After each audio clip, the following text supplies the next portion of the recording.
মানুষ বড় অভিমানী প্রাণী। সে চায় তার মন খারাপ হলে প্রিয় মানুষটাকে না বললেও সে বুঝে ফেলুক। ফোন করে খানিক ম্লান গলায় হ্যালো বলতেই ওপারের মানুষটা বলুক, তোমার মন খারাপ? তার এলোমেলো চুল, খানিকটা লাল চোখ দেখে বলুক, তোমার ঘুম হয়নি রাতে? দুঃস্বপ্ন দেখেছ? টেনশন করছো কিছু নিয়ে?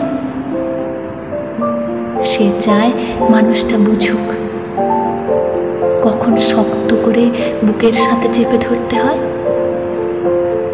চোখের সামনে আলতো করে হাত ছুঁয়ে বন্ধ করে দিতে হয় চোখের পাতা। সে চায় মানুষটা বুঝুক কখন হাতের মুঠোয় হাত রাখতে হয়, ফিসফিসিয়ে বলতে হয়, আমি তো আছি, তবে মন খারাপ কেন? সে চায় মাঝরাত্রিরে সে টের পাক পাশের মানুষটা তার মাথার নিচের সরে যাওয়া বালিশটা ঠিক করে দিচ্ছে।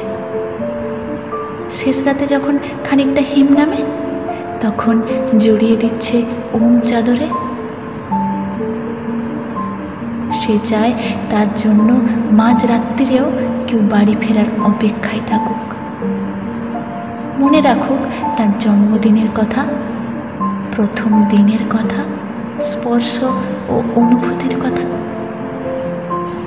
সে চায় তাকে ছুঁয়ে দেখতে গিয়ে কেউ মিথ্যে মিথ্যে অজুহাত বানাক, কেউ কপাল ছুঁয়ে বলুক, দেখি দেখি তোমার জ্বর নয় তো?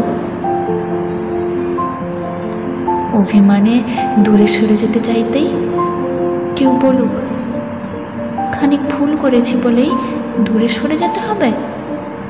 তবে এই যে এত ভালোবাসি, তাতে আরও কাছে আসা যায় না? আরও আরও কাছে, অনেক অনেক কাছে। মানুষ বড় অভিমানী প্রাণী। তারা দুজনেই কেবল ভাবে এসবই ওই মানুষটা করুক, ওই অন্য মানুষটা, কিন্তু শেষমেশ করা হয় না কারোরই।